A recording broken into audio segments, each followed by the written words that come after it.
Then suddenly my pride and confidence start swelling up, magically erupt. And it's all because of kindness that I feel from people I don't even know. Then suddenly my intuition and my wisdom grow. And then I know that most of all I sense compassion's real, thanks to strangers wherever I go. Thank you for waking me up.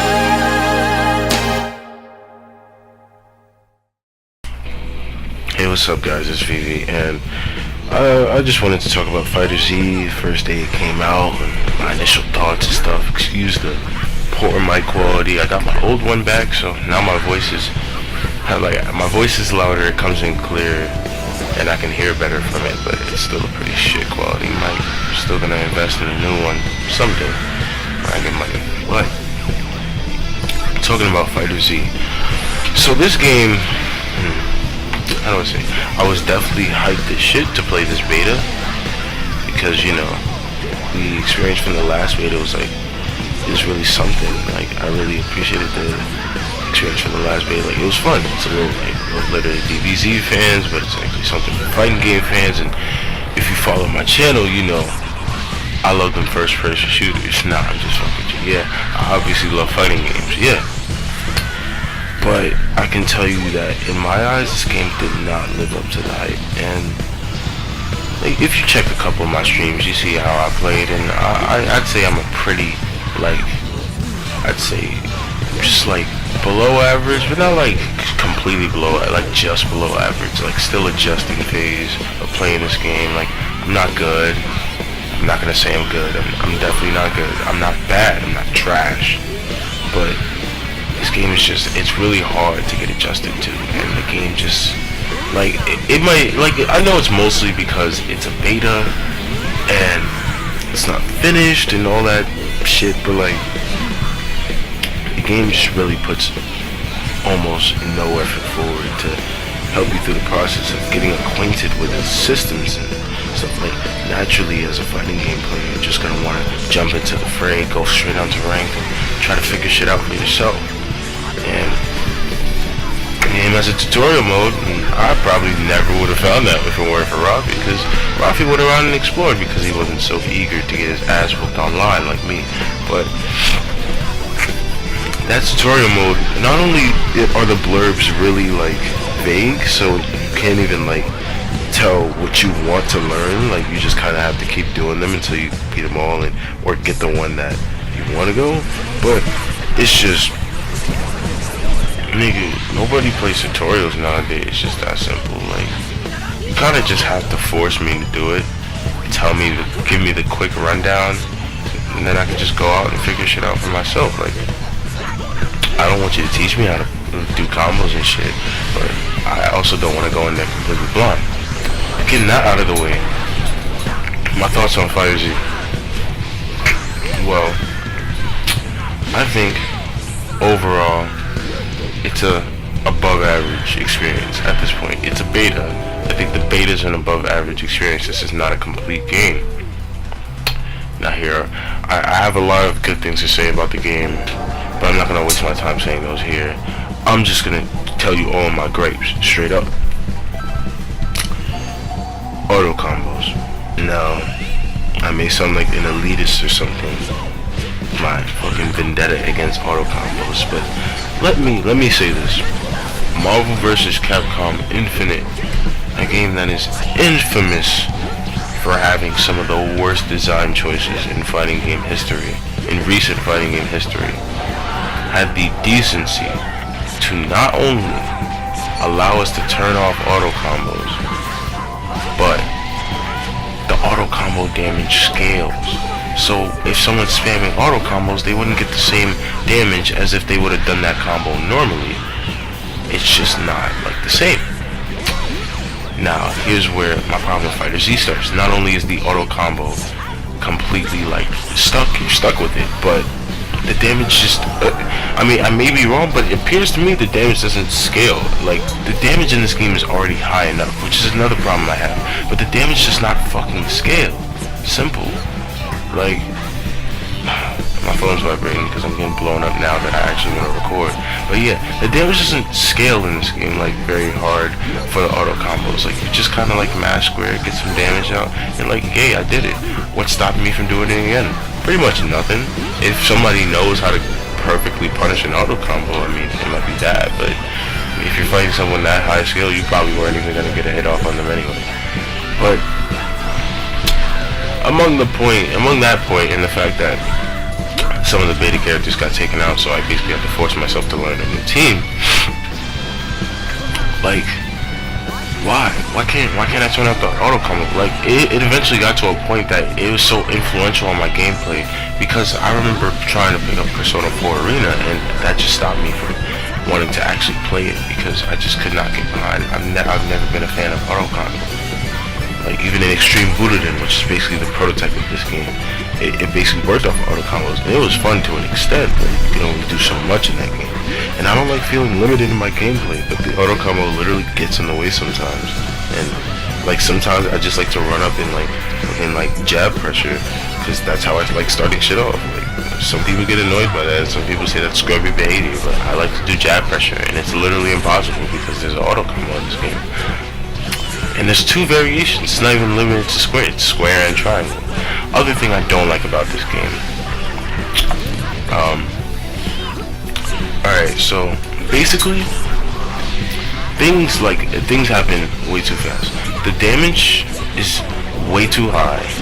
Just putting it out there. Like, even like from like just a regular like combo perspective, the damage is just stellar. And I'm not saying like make it so that like the game is a slog and you get no damage, but I'd say make it so that it works like Marvel Infinite. Like, Marvel Infinite's damage is the ideal for me. Like, you can't get Touch of Death. If you get reset, you can get reset a couple times, but if you pay attention, you can get out of said reset and you get your recoverable health back. And the game is like, it's not slow, but it's not blazing fast like Marvel 3. Like, you get Touch of Death and you get reset twice for death. This game, you get like two chances to predict the reset, which is hard to do with all the shit that's going on the screen. You get 2 chances to predict the reset, and then after that, you're left in the dark. Simple. You just don't get any chances after that. Like, you take the chance. If you get out the reset, now you can reposition, go back to neutral, rethink your game plan. You don't get out the reset, you lose a character. Rinse, repeat until you're dead. Getting to specific problems I have with this game. I'm gonna meme this up a lot when the game drops too. But Cell's just too good. Like, he's tall, so you know he has reach over 90% of the cast. And he just has so many tools. Like, he has his big ass Kamehameha that stops dashes and other projectiles. It's fast as shit, and it hit confirms it to his level 3 for like a lot of damage. He has his heavy moves have some of the are some of the best ones, because he has the longest limbs, giving the stretchiest hitboxes. He has a full screen command grab, and I do not know why he has that. He has another command grab that just links into any super you want, and all clear is probably one of the best level ones in the game, because even if you don't get the intended purpose of all clear, it's basically safe. Like, it's hard to run up on Cell in this game. Now, that being said, I fought almost 0 cells this entire time. As a matter of fact, I think I fought 1. And you know why? Beerus. Beerus is by far one of the worst design choices I've ever seen for a fighting game character. And it's not because his gimmick is not cool, because I love Venom from Guilty Gear. It's because he's a lockdown and a rushdown character at the same time. You just can't have it both ways. You have to pick one. Like, he can lock you down from full screen, and like, he controls screen space. Like, if a good Beerus really wanted to, they could just manipulate you into going wherever you want. But on top of that, he can just rush you down in the corner, and he has a really good overhead. And as you see demonstrated right now, well, I mean, depending on how I edit this video later, you might not see it demonstrated at all, because this is a match where I lose and my pride might not let me upload this. But like, Beerus has a level 3 super That's extremely fast for a command grab super. Like like a Beerus can literally condition you to block punish the entire round, and then when he knows you're gonna block punish, he'll just run up, wait for you to block, see you about to press a button, and you just get Hakai'd or whatever. I call it Hakai because that's what happens to Goku Black, but I think it's called like I don't know, headshot. Yeah, he does headshot. Like he just headshots you for like all your health, and I'm just like, bro, like why does it do so much damage? Like the level 3s in this game, they all do way too much damage for how much health your characters have, and like how much meter you gain. Like it's insane. It's really hard to just get behind a system that works like this. Like the game works. The game is good. The game is not bad, and the game is definitely something I could get behind. It just has a lot of small problems that prevent me from fully enjoying the experience. Like I was texting my friend and I put a lot of changes that I implement in the game. Like Goku, I think Goku and his stupid fucking BMB are the most annoying thing ever because they just clear like 30% off you for like basically no effort. You just mash square. Like Goku's BMB just genuinely gets me upset. And oh shit, my controller disconnected. But like Goku, yeah. Like I think what should change to like make Goku a less brain dead character is that his Kamehameha should change depending on which one you use. Like you have the standard Kamehameha, and that should be like standard Kamehameha fanfare, right?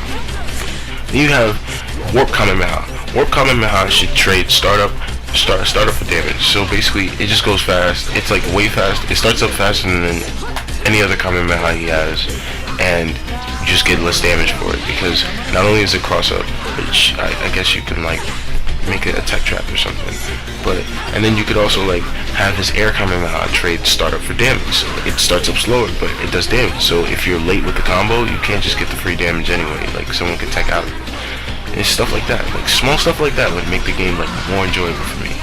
Like Vegeta's dive kick. I think Vegeta's dive kick needs to change completely. Like either have it start up extremely fast and just be unsafe, or have it the same startup, but it needs to be safe. Because honestly, there's basically zero reasons you ever use Vegeta's dive kick other than you know someone's gonna get hit with it. Like it's kind of like it comes out by accident most of the time for me. Like, and the grab in this game is so invasive. Like you see the grab. You see, like, the grab is like, the grab animation is slow enough to see it, but like the thing about the grab is, in normal Arc System Works fashion, it's OP as shit because you get a free launch combo off of it, and I think that's just kind of like excessive. Like, just the damage scaling in this game needs to be reworked. And my final problem before I end this long ass video: Sparking Blast. Sparking Blast needs to work like a burst. It needs to be a free combo breaker because some of these combos are fucking ridiculous. Like, Sparking Blast needs to be a combo breaker, right? The blue health regeneration in general needs to be slowed down, but the blue health regeneration should work like this. If you're on the offensive, it recovers faster. If you're on the defensive, like if you're getting hit, it recovers super slow, and if you're just on like getting block pressured, it should just recover slower, and you know, it should have a neutral speed. That's it. The blue health should just be reworked altogether because it recovers too fast. The damage should be simmered down a bit because it's dead ass comeback mechanic. Like, it's just basically this game's version of X Factor. And what's the other thing it does? Yeah, I mean that's it. Like, this game just has a bunch of changes, but I'll let you know some other shit when the beta's over and my thoughts are concluded. So, you know, enjoy yourselves, and you know, if you're on the beta and I fight you and you hit me with some cancerous bullshit with Beerus, Goku, or Cell, I'm just not gonna, like, I'm gonna send you some hate mail. Alright, BV out.